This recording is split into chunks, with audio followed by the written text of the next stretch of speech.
Assalamualaikum warahmatullahi wabarakatuh. Salam sejahtera buat kita semua. Para mahasiswa yang saya hormati dan saya banggakan, bagaimana, apa kabar? Semoga Anda semua dan termasuk juga saya sehat, sehingga kita diberi rahmat dapat berjumpa kembali dalam forum perkuliahan online.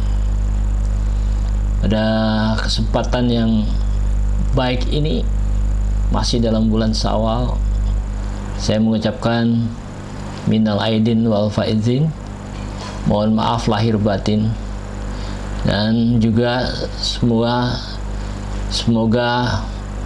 tetap bersemangat dalam kondisi PSBB. Baik, pada saat ini saya akan, menurut seri yang saya buat adalah seri kelima ya, bukan yang sesuai dengan dalam prodi, tapi ini yang seri yang saya buat saja, anggap saja ini seri 5. Topiknya menyambung, masih belum habis, mengenai korupsi, kemudian menyambung kepada pemimpin, etika, dan penjara ya. Jadi ada 3 kata yang masing-masing sebetulnya berbeda tapi terkait satu sama lain. Baik, kita mulai. Jadi merasa korupsi di negara manapun, bahwa pusat rawan terjadinya korupsi itu berada pada unit-unit kerja, pemberian perizinan, pengadaan barang dan jasa, bagian keuangan, kepegawaian, serta di level pengambil keputusan. Ya, apa yang kita alami dalam beberapa, mungkin 2-3 tahun ke belakang, banyak sekali pejabat publik tinggi yang kena jerat KPK. Nah, jadi pada level pengambil keputusan pun terjadi korupsi. Kenapa ini terjadi? Kalau di unit-unit kerja tersebut itu tidak terdapat sistem informasi yang transparan,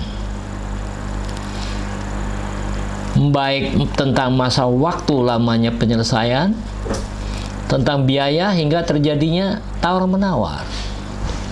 Ini terjadi, saya alami sendiri ya, pada saat membuat disertasi saya tentang IMB dan izin usaha ya. Pada saat itu saya datang wawancara dan bertepatan dengan adanya pengawasan lomba pelayanan publik yang terbaik gitu.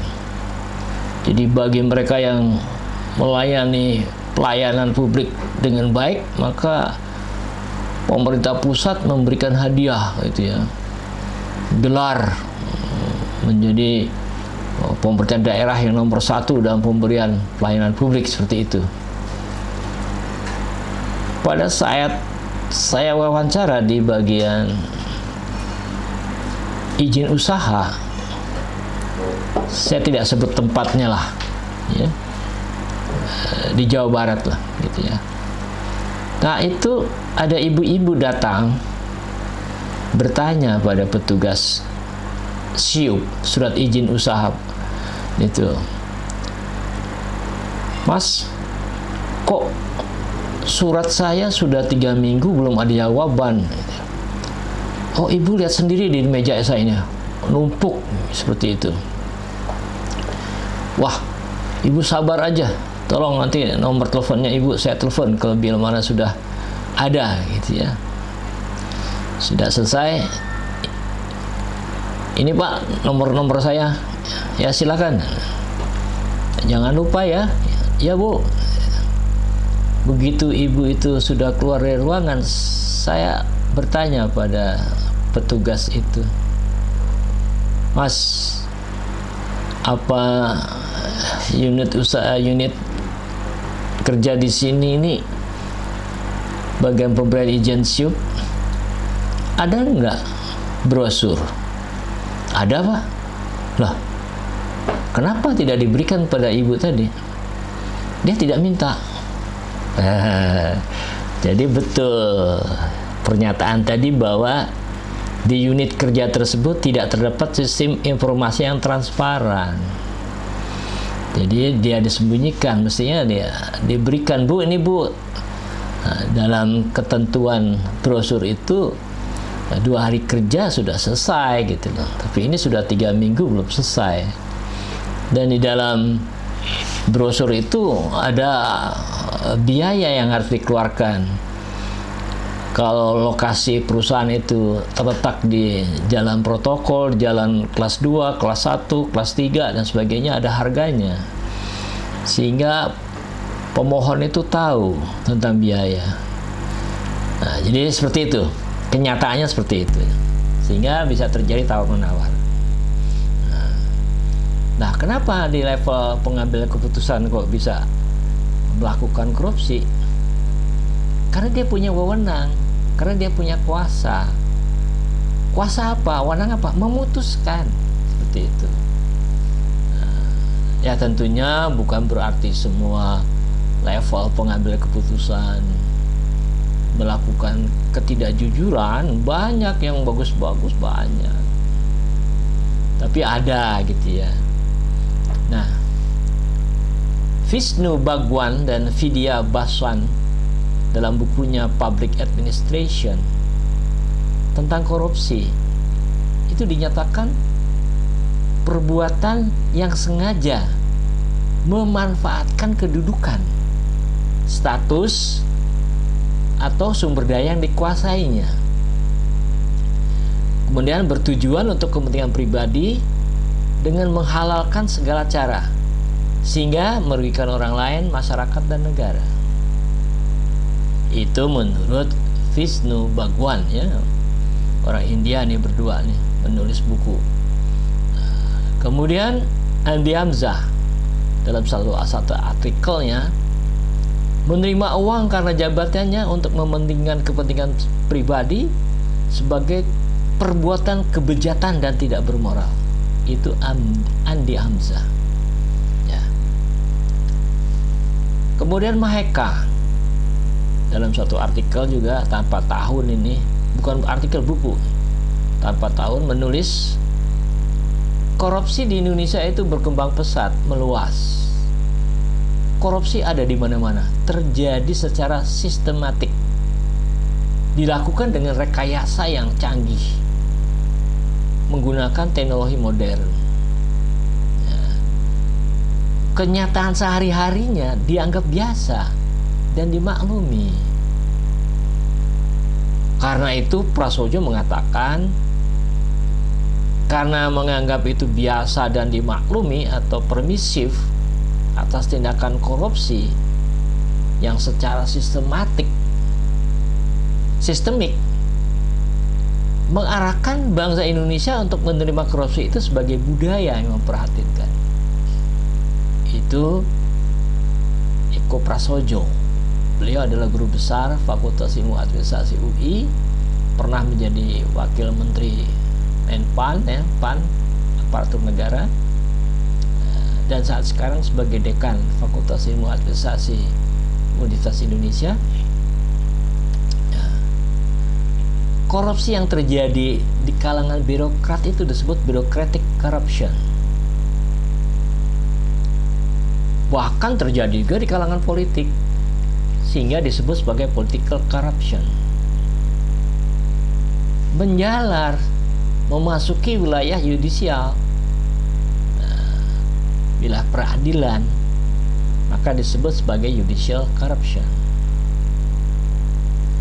Nah, kemudian Guy Benveniste dalam bukunya Birokrasi, korupsi yang terjadi di level pengambil keputusan, pemegang kekuasaan, disebut mercenary corruption, atau tindakan menyalahgunakan wewenang yang dimiliki untuk kepentingan diri baik materi maupun politik. Ya. Jadi ada kepentingan politik, korupsi juga ada kepentingan politik, tidak hanya untuk memperkaya diri. Ya. Guru besar Fakultas Ilmu Administrasi Asar Kasim menyatakan korupsi itu jangan selalu pegawai atau aparatur negara yang disalahkan, tapi sesungguhnya masyarakat juga disalahkan. Kenapa? Bisa saja masyarakat itu tidak tahu hukum, tidak tahu peraturan, atau tidak mau tahu, tidak mengindahkan peraturan, sehingga cari jalan singkat. Wah, ya. Pada kuliah awal itu kan saya bercerita mengenai etika berlalu lintas. Nah, seperti ini. Ingin jalan pintas, jalan cepat. Nah, bagi pengusaha, daripada dia menunggu waktu terbitnya izin, memakan waktu, sedangkan produksi harus berjalan, usaha harus berjalan, sehingga untuk mempercepat produksi dan usaha, ya dia bersedia mengeluarkan uang, ya, supaya cepat selesai. Dia lakukan uang ini sebagai pelicin, sebagai itu sudah diperhitungkan sebagai biaya produksi atau sebagai biaya promosi, ya. Sehingga bagi dirinya pebisnis, izin cepat keluar, bisa cepat berproduksi, bisa cepat berbisnis, gitu. Ya. Tapi ada lagi Nurdiaman, ya. Bukunya kalau tidak salah tentang korupsi ini, ya. Bahwa menurut Undang-Undang 20 tahun 2001, korupsi itu setiap orang, ya, secara melawan hukum. Jadi perbuatan korupsi itu merupakan melawan hukum yang dilakukan untuk memperkaya diri sendiri atau orang lain, atau suatu korporasi, kelompok jadinya gitu ya, yang merugikan keuangan dan perekonomian negara dengan cara menyalahgunakan kewenangan dan kesempatan karena jabatannya dan kedudukannya. Ini terjadi. Ya. Jadi sesuai dengan bunyi undang-undang ya itu terjadi. Oh ya, Nurjaman ini menulis buku judulnya Kehancuran Karena Korupsi. Wow, jadi dengan korupsi itu bisa hancur, negara bisa hancur. Nah, kita lihat dalam bukunya Sahroni, ya, mengutip Robert Klitgaard, dikatakan bahwa korupsi itu suatu tingkah laku yang menyimpang dari tugas-tugas resmi jabatannya dalam negara, yaitu untuk memperoleh keuntungan status. Nah, jadi untuk kepentingan status nih, atau uang, ya, menyangkut diri pribadi yang dilakukannya melanggar aturan pelaksanaan, karena dia menyimpang, jadi melanggar aturan pelaksanaan. Kemudian kita lihat lagi, Sahroni mengutip kembali Robert Klitgaard, dikatakan bahwa orang melakukan tindak korupsi itu ada motifnya.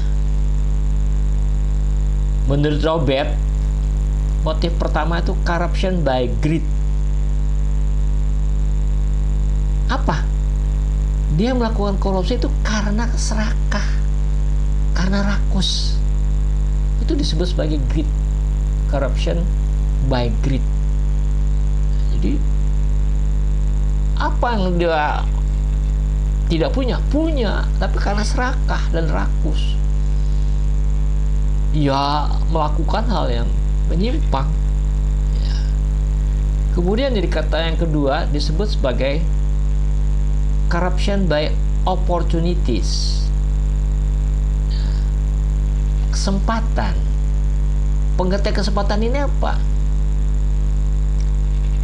Berkaitan dengan sistem yang ada lubang-lubang yang dia bisa masuk untuk melakukan korupsi.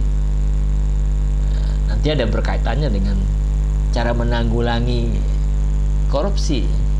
Jadi bolong-bolong ini harus ditambal gitu, supaya tidak terjadi. Orang memberi kesempatan terhadap lubang-lubang tadi. Kemudian yang ketiga, motifnya adalah corruption by need. Nah, ini kaitannya dengan sikap mental. Orang tidak pernah merasa cukup. Jadi penuh dengan konsumerisme. Dan selalu syarat dengan kebutuhan yang tidak pernah usai gitu. Sebetulnya dia udah punya apa-apa, udah segala macam. Kalau tadi serakah, kalau ini beli lagi. Uangnya dia ambil dari korupsi. Ya. Kemudian yang keempat adalah corruption by exposure. Nah, ini di kelas saya katakan bahwa di negara sana, di luar sana, kalau orang korupsi potong leher gitu ya. Korupsi potong tangan gitu ya. Nah, di Indonesia itu potong tahanan. Jadi orang yang kena korupsi ditahan, dijatuhi hukuman berapa tahun gitu ya, karena ada pengurangan. Jadi berkurang. Emang ada perbincangan untuk kasus korupsi tidak boleh ada pengurangan gitu. Ya. Nah, jadi jelasnya corruption by exposure itu berkaitan dengan hukuman pelaku korupsi yang ringan, 2 tahun gitu ya. Korupsinya triliun gitu ya, itu 4 tahun gitu. Jadi ringan gitu. Nah, seperti itu.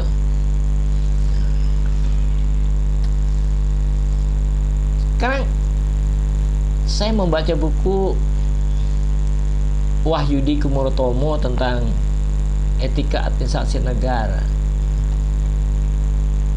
Di situ salah satu babnya itu membahas upaya menangkal korupsi. Dalam satu konferensi internasional, tokoh-tokoh pemberantas korupsi, semacam tokoh-tokoh KPK dunia gitu ya, di Paris tahun 2001 atau tahun 2000 gitu ya. Ketua KPK Malaysia, Tengku Aziz, itu mengatakan tidak ada satupun di negara di dunia ini yang menyatakan berhasil memberantas korupsi.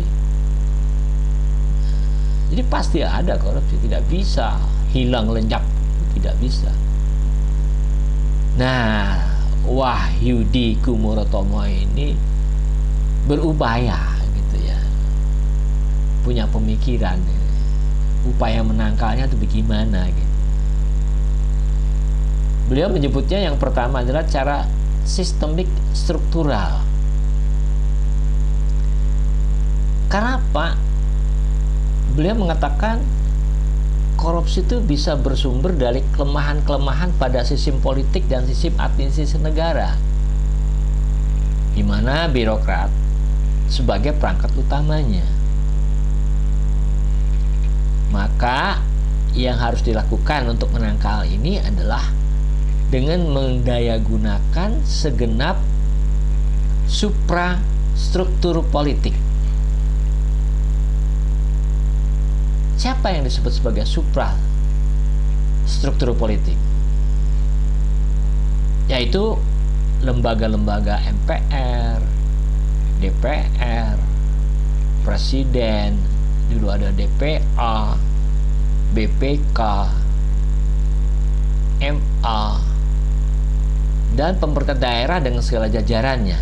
Itu disebut sebagai lembaga suprastruktur politik.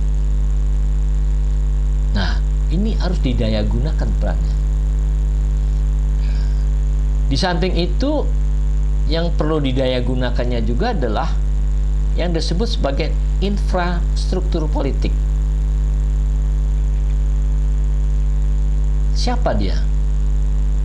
Yang disebut sebagai infrastruktur politik itu adalah organisasi-organisasi kekuatan sosial politik ya, dan kemasyarakatan yang sebenarnya dia tidak punya kewenangan hukum secara konstitusional, tapi dia bisa berperan untuk melakukan penekanan ya.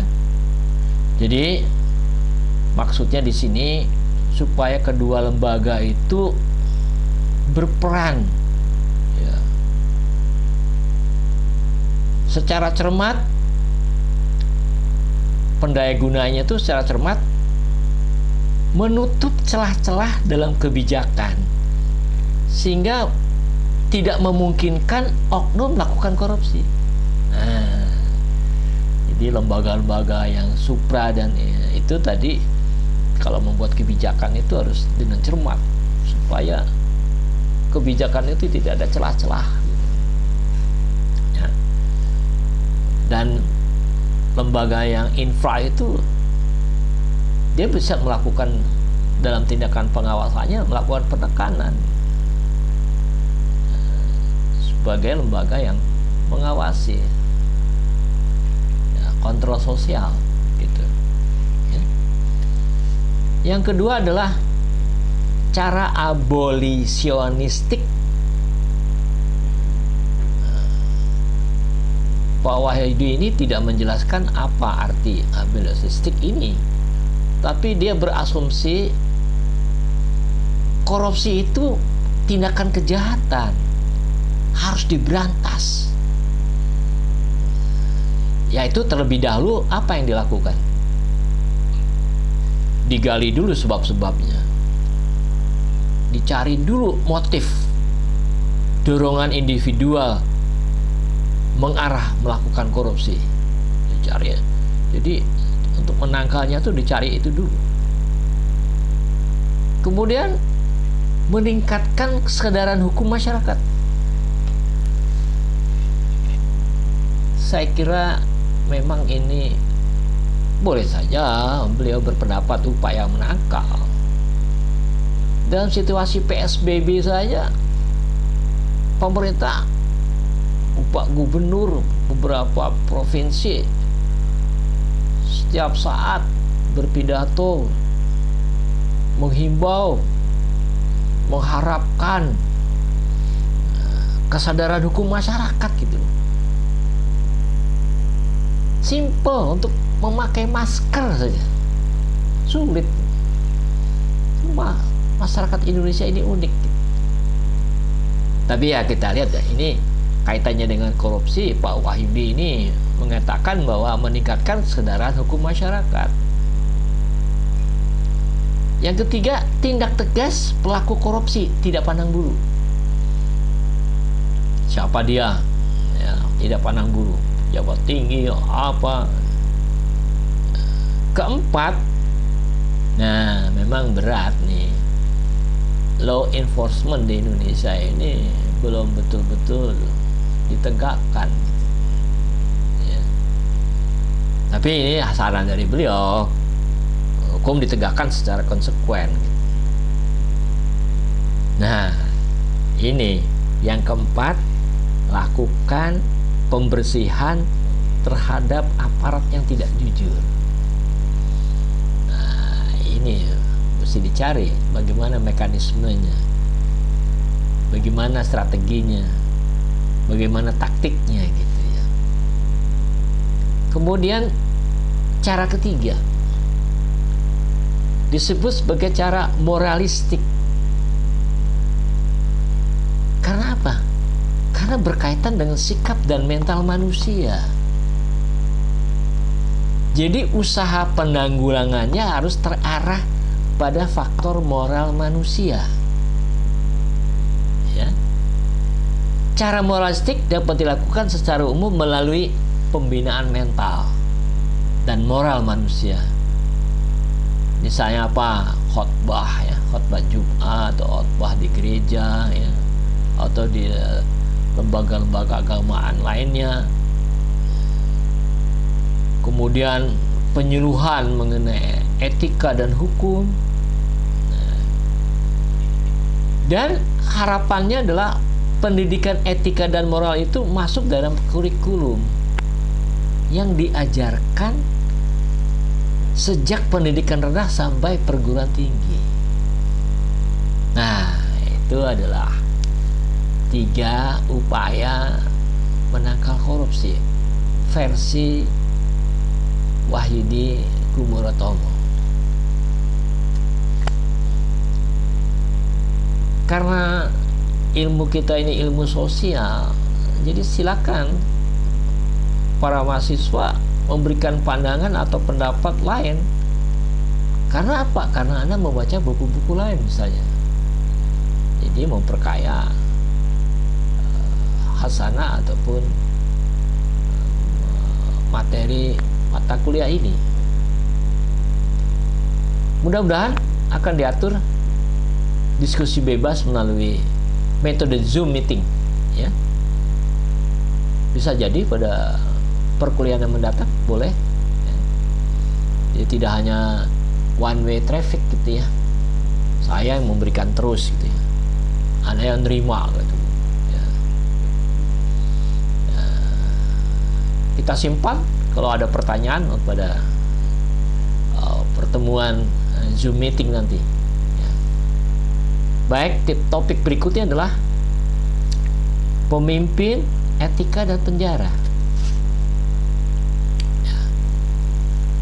Saya mencoba mengkaitkan 3 istilah itu, 3 kata itu. Ya. Makna dari judul sesi ini, seorang pemimpin dalam menjalankan kepemimpinannya itu harus berbasis etika. Karena etika yang kita ketahui pada beberapa kuliah yang terdahulu itu menuntun perilaku seseorang berjalan di jalan yang benar dan bermanfaat bagi lingkungannya. Itu etika itu menuntun orang sebagai pedoman. Ya. Kemudian sayangnya tidak hanya seorang pemimpin saja yang berjalan di jalan yang benar dan yang bermanfaat bagi lingkungannya. Kita nih seorang diri secara pribadi juga harus demikian.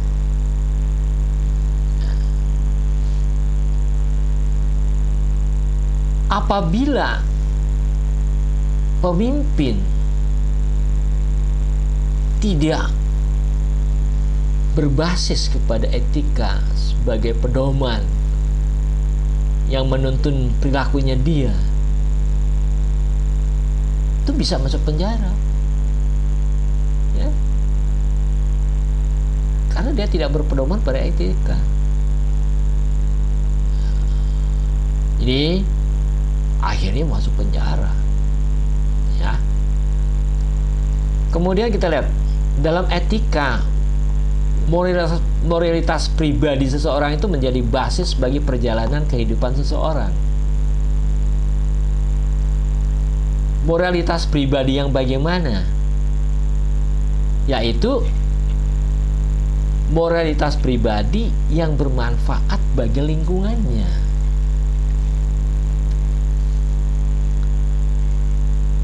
Salah satu contoh seperti apa? Moralitas pribadi yang baik tapi tidak bermanfaat bagi lingkungannya. Ini salah satu contoh aja. Ada seseorang yang tekun, rajin beribadah, tidak pernah melakukan perbuatan tercela, selalu tersenyum bila jumpa orang, tapi tidak bergaul hidupnya, senang menyendiri, yang diurus segala sesuatu untuk kepentingan dirinya. Jadi kehidupannya tidak memberi manfaat bagi lingkungan. Itu guys, salah satu contoh. Anda bisa memberi contoh-contoh lain, ya. Baik, nanti kita diskusi pada sesi yang berikut. Berbicara mengenai pemimpin kepemimpinan, ada satu kalimat yang oleh saya katakan sebagai kata-kata mutiara. Jadilah pemimpin bagi dirimu sendiri. Oh, maknanya dalam sekali nih. Bagaimana kita akan menjadi seorang pemimpin yang baik jika kita belum atau tidak dapat menjadi pemimpin bagi diri kita dengan baik? Memimpin diri kita sendiri saja tidak dapat dengan baik. Bagaimana memimpin orang lain? Jadi, untuk menjadi pemimpin buat kita sendiri, apa yang harus dilakukan? Seperti apa yang dikatakan oleh Marlene Caroselli dalam bukunya, yang merumuskan bahwa seorang pemimpin jika dapat memanage dirinya sendiri, memanage stres, memanage emosi, memanage waktu, memanage energi dengan baik, maka dia akan dapat memanage orang-orang dengan lebih baik. Pakar udah bilang begitu. Jadi sebagai pemimpin buat diri sendiri, yang utama dikerjakan adalah memanage dirinya sendiri dengan baik.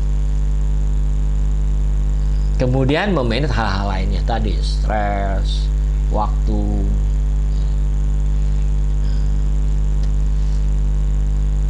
Jadi memanage dirinya sendiri itu seperti apa? Sebagai seorang pemimpin, dia harus bisa menyusun perencanaan. Sama saja sebagai pemimpin bagi diri pribadi kita sendiri, juga harus memiliki perencanaan. Kita harus punya perencanaan dalam kesehari-harian itu. Itu suatu langkah kegiatan manajemen gitu. Jadi harus bisa memanage diri sendiri. Misalnya, hari ini apa yang harus dikerjakan? Kemudian bagaimana mengerjakannya? Kemudian untuk apa pekerjaan itu dilakukan? Selanjutnya, di mana dan kapan pekerjaan itu dilakukan? Insya Allah hidup kita akan teratur. Tidak itu saja, kalau kita bicara mengenai etika, ya juga memanage diri dalam berpakaian, berpenampilan. Ya. Sebagai seorang pemimpin,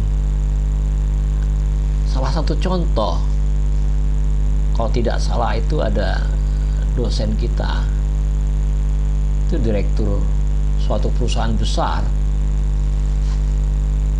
Untuk menjabat diangkat jadi direktur itu, dia disekolahkan dulu, dilatih dulu di John Robert Power. Bagaimana sikap seorang direktur, pimpinan perusahaan berjalan, duduk, berbicara, dan sebagainya. Jadi performan itu sangat menentukan. Ya. Jadi aneh gitu ya, kalau misalnya seorang pemimpin jalannya kok seperti orang nyari uang gitu ya, nyari uang yang jatuh gitu ya, dan ke bawah gitu ya. Tidak seperti seorang yang gentleman gitu ya, yang gagah, yang bersemangat itu ada sekolahannya, dilatih, gitu ya. Jadi sekarang kita lihat lagi mengenai kepemimpinan. Pemimpin ini saya cenderung untuk memilih pengertian yang diberikan oleh Labolo. Dia menulis mengenai administrasi negara. Pemimpin atau kepemimpinan diartikan secara umum sebagai seseorang yang mampu mempengaruhi orang lain atau pengikutnya melalui kewibawaan komunikasi, sehingga orang lain itu dengan senang hati maupun terpaksa mengikuti tujuan dan kehendak tertentu.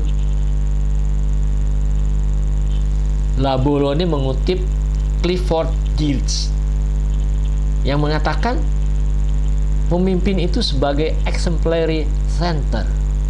Apa artinya? Seorang pemimpin itu sebagai pusat keteladanan bagi pengikutnya. Nah, di sini terkait di dalamnya ada unsur moralitas, etika, dan juga ada unsur kepercayaan. Ini sangat prestisius sekali ini. Pemimpin itu pusat keteladanan gitu. Kita lihat ciri-ciri seorang pemimpin. Tentunya pemimpin yang diharapkan gitu ya. Setiap pemimpin itu punya sifat dan kebiasaan dalam memimpin organisasi. Si A sifatnya begini, kebiasaannya begini, cara memimpin organisasinya seperti apa. Kemudian pemimpin itu memiliki keunikan dan kepribadian yang khas dalam memimpin. Kita lihat bagaimana Bung Karno memimpin, bagaimana Pak Harto memimpin, Habibie dan sebagainya, sampai Pak Joko Widodo. Kita lihat. Kemudian ciri yang lain adalah kemampuan memimpin dapat muncul karena bakat individu. Bisa karena bakat individu. Atau karena karismatik gak bisa. Atau kemampuan memimpin itu disiapkan oleh yang bersangkutan maupun oleh organisasi. Banyak di televisi mengenai inspirasi anak muda yang menjadi pimpinan perusahaan. Dia melakukan persiapan diri sendiri gitu. Kemudian ciri yang lain adalah menjadi pemimpin, seorang itu harus memiliki kapasitas, kewibawaan dan kekuasaan. Kok tidak punya kapasitas kewibawaan dan kapasitas kekuasaan, sulit untuk memberi perintah maupun mengajak ikut serta. Kemudian untuk menjadi pemimpin, seseorang juga harus punya kemampuan konseptual. Nah, itu saya katakan tadi, perencanaan konseptual. Kemampuan menjaga relasi. Dia harus bisa bergaul, ya, berpenampilan baik, berbicara baik, menarik, dipercaya. Dan satu lagi, memiliki kemampuan teknis.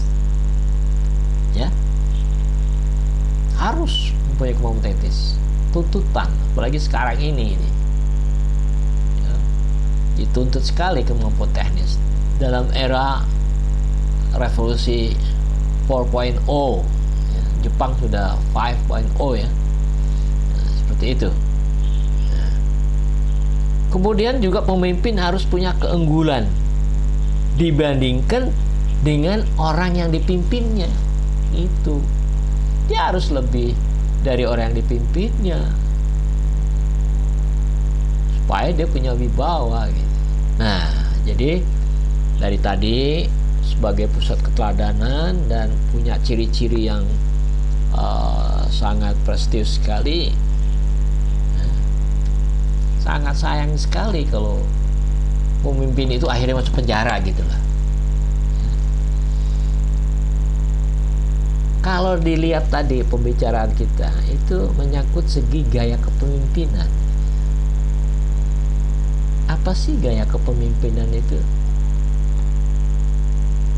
Gaya kepemimpinan adalah sifat, kebiasaan, temperamen, watak, dan kepribadian yang khas dan unik dari seorang pemimpin yang dapat membedakan dengan orang lain, sehingga mewarnai perilaku dan cara dia memimpin. Ya, saksikan sendiri ya, di lingkungan kampus mungkin bisa terasa, lingkungan RT RW misalnya bisa.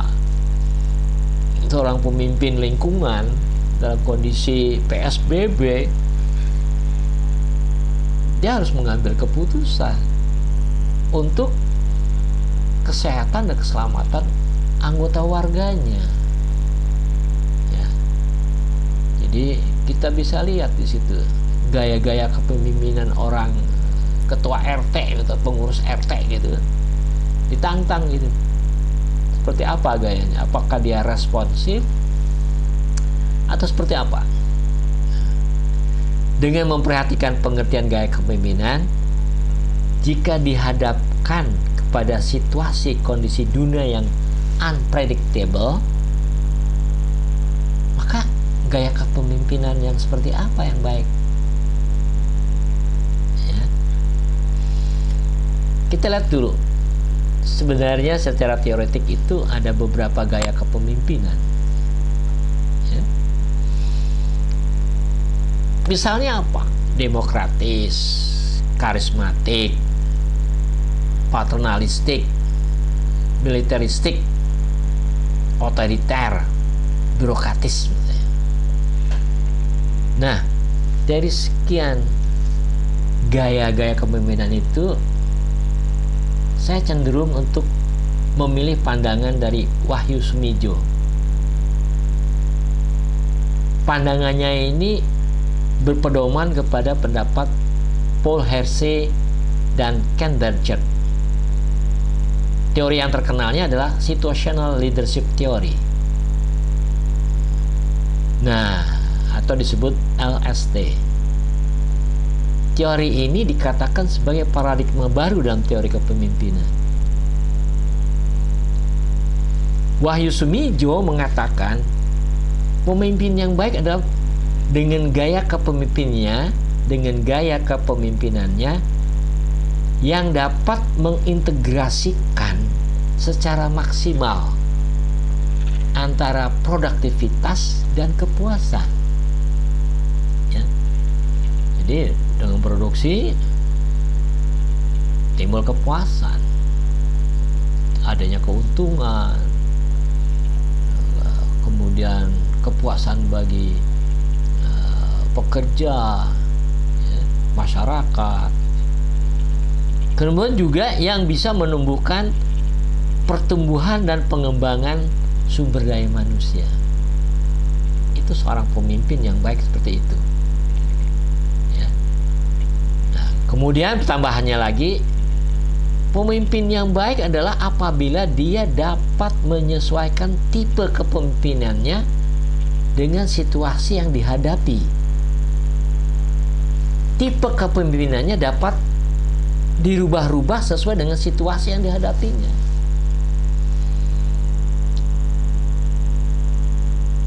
Misalnya suatu perusahaan jasa di pelabuhan gitu ya.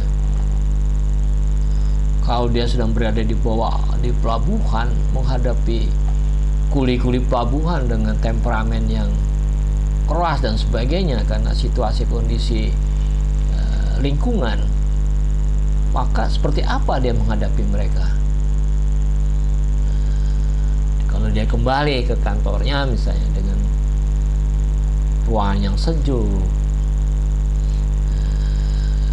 dengan tingkat pendidikan yang menengah ke atas misalnya, maka gaya kepemimpinannya juga disesuaikan gitu. Jadi mengacu kepada pendapat Clifford Geertz yang mengatakan pemimpin adalah pusat keteladanan, dan ditambah dengan ciri-ciri seorang pemimpin, jadi seorang pemimpin itu begitu prestisius tentang kepemimpinan, tentang konsep pemimpin. Tapi ketika dia gagal menjalankan amanah jabatannya, hidupnya sering berakhir di penjara.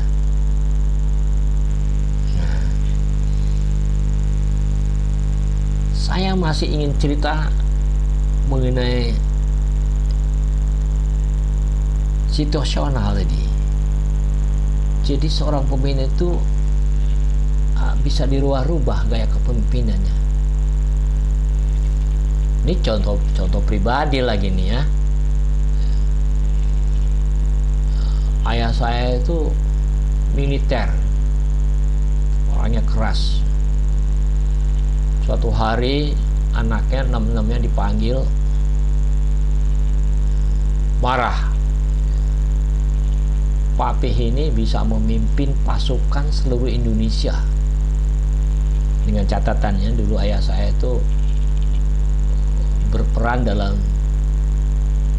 Dwi Korah sebagai kepala angkutan air angkatan darat. Dia berhasil memimpin ribuan anak buah seluruh Indonesia. Papih gagal memimpin anak-anak 6 orang di rumah, seperti itu. Saya diam saja. Ya. Saya ingat dengan gaya kepemimpinan yang situasional. Jadi gaya memimpin anak buah diterapkan di rumah. Dan kadang-kadang situasi waktunya juga tidak tepat. Pada saat makan siang kebetulan bersama, bukan bicara mengenai nikmatnya masakan ibu, tapi yang ditanya satu-satu, kamu aljabarnya berapa? Kamu ilmu ukurnya apa? Nggak jawab. Rupanya kalian tuh tidak ada yang menjadi jurusan paspal. Semuanya jurusan budaya. Ya, jadi nggak ngerti tentang paspal. Nih papih nih, semuanya 9. Aljabar 9, ilmu ukur 9. Ya, seperti itu. Tidak tepat situasinya, waktunya. Hingga gagal. Beliau memimpin ribuan pasukan untuk terjun perang gitu, dia berhasil. Apa memimpin 6 orang di rumah dengan gaya dia militer, ya tidak cocok gitu.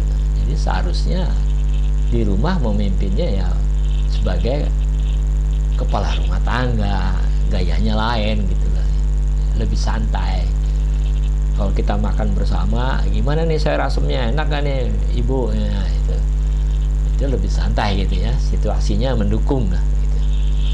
Itu salah satu contoh kecil aja gitu ya. Nah, kemudian kita lihat kata penjara. Penjara itu hanya sebuah tempat di mana hidup sekumpulan individu buat sementara. Karena apa? Karena gagal meningkatkan kualitas dirinya di tengah sistem sosial. Dia gagal, tidak bisa meningkatkan kualitasnya, masuk penjara gitu. Untuk sementara ya, sementaranya itu bisa berapa tahun gitu ya. Kemudian kalau kita mendengar kata penjara, tergetar hati kita.